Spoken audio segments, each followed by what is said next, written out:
Hi guys, your most welcome to your channel. This is Ashif Ali. बच्चों, question number 32 तक हमारे almost complete हो चुके हैं। आज करेंगे हम question number 33। Question number 33 easy question है। मैं पहले इसको रीड कर लेता हूँ। From the information extracted from the statement of P&L of G limited for the year ended 31st March 2022 and 31st March 2023 prepare a common size statement of P&L। ठीक है, मेरे को कुछ इन्फॉर्मेशन गिवन है, मेरे को प्रिपेयर करना है कॉमन साइज स्टेटमेंट 2022-23 और 2021-22 की कुछ इन्फॉर्मेशन मेरे सामने है यहाँ पर।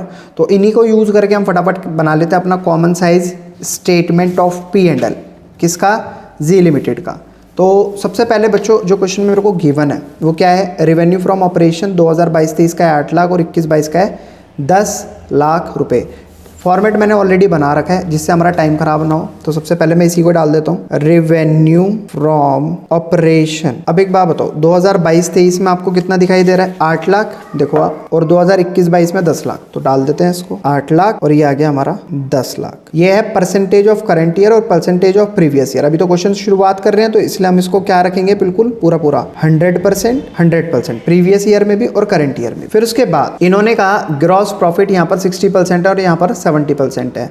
इट मींस इसमें से हम रेवेन्यू फ्रॉम ऑपरेशन में से क्या माइनस करेंगे? लेस करेंगे एक्सपेंसेस। ठीक है, तो एक्सपेंसेस में हमारा क्या आएगा? Cost of revenue from operation. तो सर ये कैसे निकलेगा cost of revenue from operation? तो आपको इसके लिए ना हमें देखना पड़ेगा ग्रॉस प्रॉफिट कितना है? 60 और यहाँ पर कितना दे रखा है? 70। यानी कि टोटल हमारा 100% में से 60% क्या है? Gross profit. इसका मतलब cost of revenue from operation कितना आया होगा? 40%। और सेम दूसरे वाले का भी 100% माइनस 70%, इसमें cost of revenue from operation का जो भी एक्सपेंसेस है वो कितना आया होगा? 30%। यहाँ तक बात क्लियर है? अब मैं आपको बोलता हूँ कि बेटा 8 लाख तुम्हारा पूरा रेवेन्यू फ्रॉम ऑपरेशन है। ठीक है, अब आप इसका 40% निकालो cost of revenue from operation. तो जब आप 40% निकालोगे तो क्या आ जाएगा? ये 8 चौक 32, 3,20,000 रुपये। ये आ गया मेरा cost of revenue from operation. तो मैं इसको यहाँ पर लिख देता हूँ 3,20,000 रुपये। ये हमें माइनस करना है। सेम 10 लाख का भी मैं 30% निकालूंगा तो कितना आ जाएगा? 3 लाख रुपये। ऐसे ही यहाँ पर अब 100 में से 60 किया तो कितना बचा? 40%। और 100 माइनस 70 कितना बचा?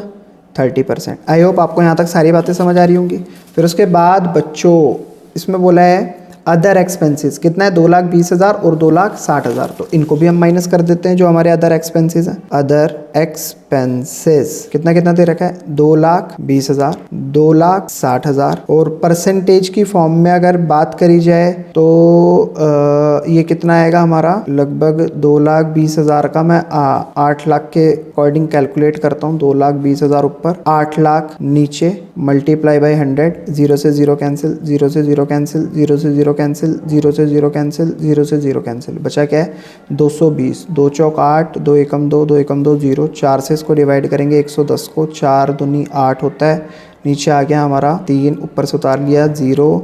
7 चौक 28, 28 आ गया, ये 2 आ गया, पॉइंट लगाया, 0 बढ़ गई, 4 पंजे 27.5% आ गया मेरा अदर एक्सपेंसेस यहाँ पर परसेंटेज।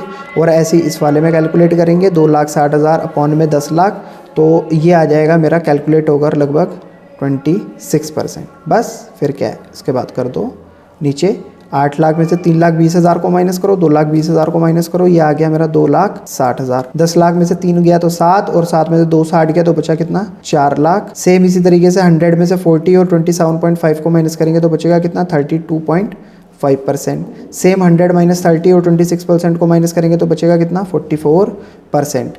ये क्या है आपका निकल कर? प्रॉफिट। कौन सा profit? Before tax. Profit before tax आ गया। ठीक है, ऐसे लाइन वाइन मारना आप, नहीं तो फिर गड़बड़ हो जाएगी। अब इस प्रॉफिट बिफोर टैक्स में से हमें क्या माइनस करना पड़ेगा? लेस टैक्स, क्योंकि वो तो प्रॉफिट बिफोर टैक्स है। और कितना दे रखा है सवाल में? 50%। आप देखो टैक्स रेट कितना दे रखा है? 50%। यानी कि जो भी हमारा अमाउंट है इसका 50% हम टैक्स का माइनस कर देते हैं। तो 2,60,000 में से 50% निकालेंगे तो कितना आएगा? 1,30,000। इसमें निकालेंगे तो कितना आएगा? 2,20,000। यहाँ पर इसका आधा हो जाएगा हमारा 6.25, इसका आधा हो जाएगा हमारा लगभग 22%। जब इसको भी हम कैलकुलेट कर लेंगे तो ये आ जाएगा हमारा यहाँ पर प्रॉफिट आफ्टर टैक्स। कितना आया? 2,60,000 में से 1,30,000 गए तो कितना बचा? 1,30,000। सेम इसी तरीके से यहाँ पर भी 4 में से 2 20 गए तो कितना बचा? 2,20,000। 32.5 माइनस 16.5 तो 16.25 और यहाँ पर भी 22%। तो ये हो चुका है मेरा पूरा क्वेश्चन सॉल्व। मेरा आ चुका है प्रॉफिट आफ्टर टैक्स। बहुत सिंपल है, फॉर्मेट आपको पता होना चाहिए और आपको आइटम्स के बारे में पता होना चाहिए, किस आइटम को हमें कहाँ पर किस तरीके से लेकर आना है और कौन सी वैल्यू को कैसे कैलकुलेट करना है। अगर आपको वाकई समझ आया तो प्लीज़ वीडियो को लाइक कमेंट शेयर ज़रूर कीजिएगा। फिर मिलेंगे आपसे अगली वीडियो में इसी क्वेश्चन नंबर 33 के और पार्ट के साथ। तब तक के लिए धन्यवाद।